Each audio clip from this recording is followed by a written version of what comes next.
ಈ ಸೆಕ್ಷನ್ ನಲ್ಲಿ ideal gas equation ಮತ್ತು ಗ್ಯಾಸ್ ಲಾಸ್ ಬಗ್ಗೆ ತಿಳ್ಕೊಳ್ತೀವಿ. ಮೊದಲಿಗೆ ಐಡಿಯಲ್ ಗ್ಯಾಸ್ ಈಕ್ವೇಶನ್ ನ ಬೇಸಿಕ್ ಕಾನ್ಸೆಪ್ಟ್ ಮತ್ತು ಅದರಲ್ಲಿ ಯೂಸ್ ಆಗೋ ಡಿಫರೆಂಟ್ ಕ್ವಾಂಟಿಟೀಸ್ ಬಗ್ಗೆ ನೋಡ್ತೀವಿ. ನಂತರ ಬಾಯ್ಲ್ಸ್ ಲಾ, ಚಾರ್ಲ್ಸ್ ಲಾ ಮತ್ತು ಗೆ ಲುಸಾಕ್ಸ್ ಲಾ ಬಗ್ಗೆ ಎಕ್ಸಾಂಪಲ್ಸ್ ಮತ್ತು ಸಿಂಪಲ್ ಡೆಮಾನ್ಸ್ಟ್ರೇಷನ್ಸ್ ಮೂಲಕ ಅರ್ಥ ಮಾಡ್ಕೊಳ್ತೀವಿ. ಈ ಕಾನ್ಸೆಪ್ಟ್ಸ್ ಗ್ಯಾಸ್ ನ ಪ್ರೆಷರ್, ವಾಲ್ಯೂಮ್ ಮತ್ತು ಟೆಂಪರೇಚರ್ ಹೇಗೆ ರಿಲೇಟೆಡ್ ಆಗಿವೆ ಅನ್ನೋದನ್ನ ತಿಳ್ಕೊಳ್ಳೋಕೆ ಹೆಲ್ಪ್ ಮಾಡುತ್ತವೆ. So let us begin with the ideal gas equation. ಈ ಸ್ಲೈಡ್ ನಲ್ಲಿ ಐಡಿಯಲ್ ಗ್ಯಾಸ್ ಈಕ್ವೇಶನ್ ಬಗ್ಗೆ ತಿಳ್ಕೊಳ್ತೀವಿ.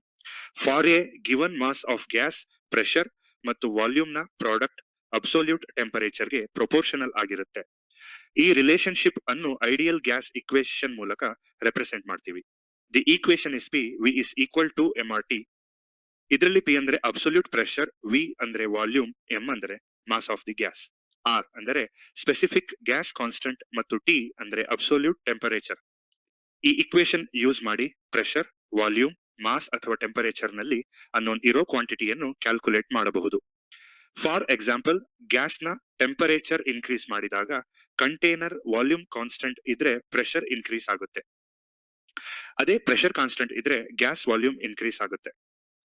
ಕ್ಯಾಲ್ಕುಲೇಷನ್ ಮಾಡುವಾಗ ಪ್ರೆಷರ್ ಅನ್ನು ಅಬ್ಸೋಲ್ಯೂಟ್ ಪ್ರೆಷರ್ ನಲ್ಲಿ ಮತ್ತು ಟೆಂಪರೇಚರ್ ಅನ್ನು ಕೆಲ್ವಿನ್ ಸ್ಕೇಲ್ ನಲ್ಲಿ ಯೂಸ್ ಮಾಡಬೇಕು. ಸೊ PV ಈಕ್ವಲ್ಸ್ MRT ಅನ್ನೋದು ಗ್ಯಾಸ್ ನ ಪ್ರೆಷರ್, ವಾಲ್ಯೂಮ್, ಮಾಸ್ ಮತ್ತು ಟೆಂಪರೇಚರ್ ನಡುವಿನ ಬೇಸಿಕ್ ರಿಲೇಶನ್ಶಿಪ್ ಅನ್ನು ಎಕ್ಸ್ಪ್ಲೇನ್ ಮಾಡುತ್ತೆ. ಈ ಸ್ಲೈಡ್ ನಲ್ಲಿ ಬಾಯ್ಲ್ಸ್ ಲಾ ಬಗ್ಗೆ ತಿಳ್ಕೊಳ್ತೀವಿ. For a fixed mass of gas at constant temperature, pressure is inversely proportional to volume. ಅಂದರೆ ಗ್ಯಾಸ್ ನ ವಾಲ್ಯೂಮ್ ಡಿಕ್ರೀಸ್ ಆದಾಗ ಪ್ರೆಷರ್ ಇನ್ಕ್ರೀಸ್ ಆಗುತ್ತೆ, ವಾಲ್ಯೂಮ್ ಇನ್ಕ್ರೀಸ್ ಆದಾಗ ಪ್ರೆಷರ್ ಡಿಕ್ರೀಸ್ ಆಗುತ್ತೆ. ಬಾಯ್ಲ್ಸ್ ಲಾ ಅನ್ನು P is proportional to 1/V ಅಂತ represent ಮಾಡ್ತೀವಿ. ಆದ್ದರಿಂದ ಪ್ರೆಷರ್ ಮತ್ತು ವಾಲ್ಯೂಮ್ ನ ಪ್ರಾಡಕ್ಟ್ ಯಾವಾಗಲೂ ಕಾನ್ಸ್ಟೆಂಟ್ ಆಗಿರುತ್ತೆ. ಇದನ್ನು PV ಈಕ್ವಲ್ಸ್ ಕಾನ್ಸ್ಟೆಂಟ್ ಅಂತ ಬರೀತೀವಿ. ಗ್ಯಾಸ್ ಎರಡು ಡಿಫರೆಂಟ್ ಸ್ಟೇಟ್ಸ್ ನಲ್ಲಿ ಇದ್ರೆ ಈಕ್ವೇಶನ್ P1V1 ಈಕ್ವಲ್ಸ್ P2V2 ಆಗುತ್ತೆ. ಈ ಲಾ ನಲ್ಲಿ ಕಾನ್ಸ್ಟೆಂಟ್ ಪ್ಯಾರಾಮೀಟರ್ ಟೆಂಪರೇಚರ್, ಅಂದರೆ ಪ್ರೋಸೆಸ್ ನಡೆಯುವಾಗ ಟೆಂಪರೇಚರ್ ಚೇಂಜ್ ಆಗಬಾರದು. ಫಾರ್ ಎಕ್ಸಾಂಪಲ್, ಬೈಸಿಕಲ್ ಪಂಪ್ ನಲ್ಲಿ ಏರ್ ಕಂಪ್ರೆಸ್ ಮಾಡಿದಾಗ ವಾಲ್ಯೂಮ್ ಡಿಕ್ರೀಸ್ ಆಗುತ್ತೆ ಮತ್ತು ಪ್ರೆಷರ್ ಇನ್ಕ್ರೀಸ್ ಆಗುತ್ತೆ. ಇದೇ principle pneumatic brakes, air cylinders ಮತ್ತು ಕಂಪ್ರೆಸರ್ಸ್ ನಲ್ಲೂ ಯೂಸ್ ಆಗುತ್ತೆ. So at constant temperature pressure increase ಆದಾಗ ವಾಲ್ಯೂಮ್ ಡಿಕ್ರೀಸ್ ಆಗುತ್ತೆ ಅನ್ನೋದು ಬಾಯ್ಲ್ಸ್ ಲಾ ಕಾನ್ಸೆಪ್ಟ್. ಈ ಸ್ಲೈಡ್ ನಲ್ಲಿ ಕ್ಲೋಸ್ಡ್ ಸಿರಿಂಜ್ ಯೂಸ್ ಮಾಡಿ ಬಾಯ್ಲ್ಸ್ ಲಾ ಅನ್ನು ಡೆಮಾನ್ಸ್ಟ್ರೇಟ್ ಮಾಡ್ತೀವಿ. ಮೊದಲಿಗೆ ಸಿರಿಂಜ್ ನ ನಾಜಲ್ ಅನ್ನು ಫಿಂಗರ್ ಯೂಸ್ ಮಾಡಿ ಕಂಪ್ಲೀಟ್ಲಿ ಕ್ಲೋಸ್ ಮಾಡಬೇಕು. ಇದರಿಂದ ಸಿರಿಂಜ್ ಒಳಗಿರೋ ಏರ್ ಹೊರಗೆ ಹೋಗೋಕೆ ಆಗಲ್ಲ. ನಾವು slowly push the piston inward. Piston ಒಳಗೆ ಮೂವ್ ಆದಾಗ ಟ್ರಾಪ್ಡ್ ಏರ್ ನ ವಾಲ್ಯೂಮ್ ಡಿಕ್ರೀಸ್ ಆಗುತ್ತೆ. ಏರ್ ಮಾಲಿಕ್ಯೂಲ್ಸ್ ಕಡಿಮೆ ಸ್ಪೇಸ್ ನಲ್ಲಿ ಕ್ಲೋಸರ್ ಆಗುತ್ತವೆ ಮತ್ತು ಸಿರಿಂಜ್ ವಾಲ್ ಮೇಲೆ ಹೆಚ್ಚು ಫ್ರೀಕ್ವೆಂಟ್ಲಿ ಕೊಲೈಡ್ ಆಗುತ್ತವೆ.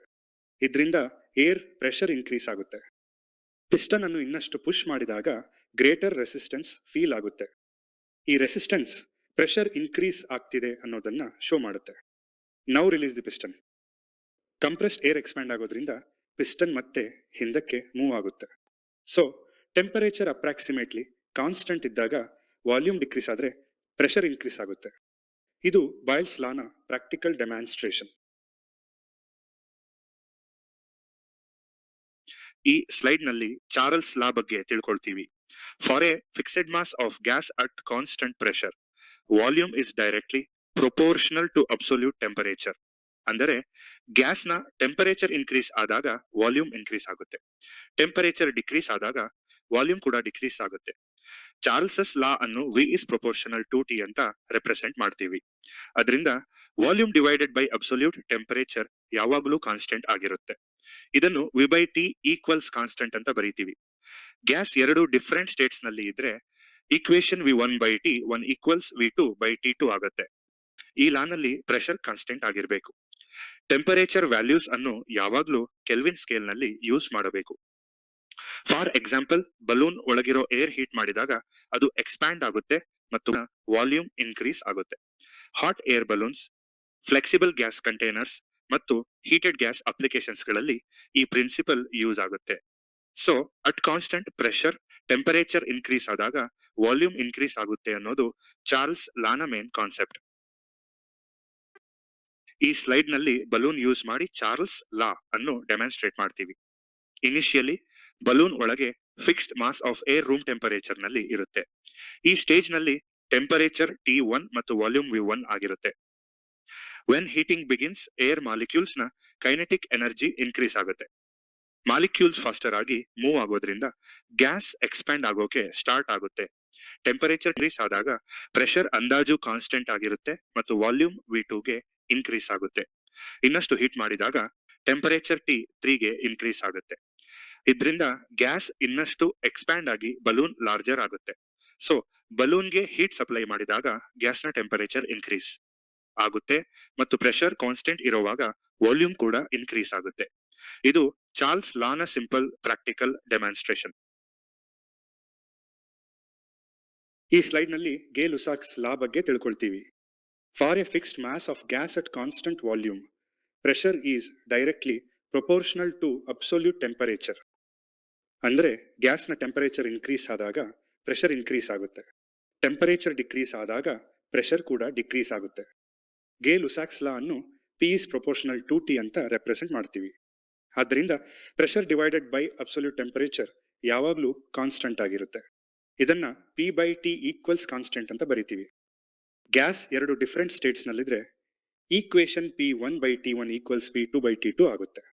ಈ ಲಾನಲ್ಲಿ ವಾಲ್ಯೂಮ್ ಕಾನ್ಸ್ಟೆಂಟ್ ಆಗಿರಬೇಕು. ಟೆಂಪರೇಚರ್ ವ್ಯಾಲ್ಯೂಸ್ ಅನ್ನು ಯಾವಾಗಲೂ ಕೆಲ್ವಿನ್ ಸ್ಕೇಲ್ ನಲ್ಲಿ ಯೂಸ್ ಮಾಡಬೇಕು.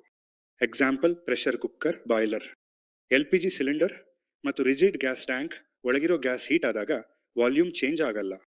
ಆದ್ರೆ ಟೆಂಪರೇಚರ್ ಇನ್ಕ್ರೀಸ್ ಆಗೋದ್ರಿಂದ ಪ್ರೆಷರ್ ಇನ್ಕ್ರೀಸ್ ಆಗುತ್ತೆ. So at constant volume temperature increase ಆದಾಗ ಪ್ರೆಷರ್ ಇನ್ಕ್ರೀಸ್ ಆಗುತ್ತೆ ಅನ್ನೋದು ಗೇ-ಲುಸಾಕ್ಸ್ ಲಾನ ಮೇನ್ ಕಾನ್ಸೆಪ್ಟ್.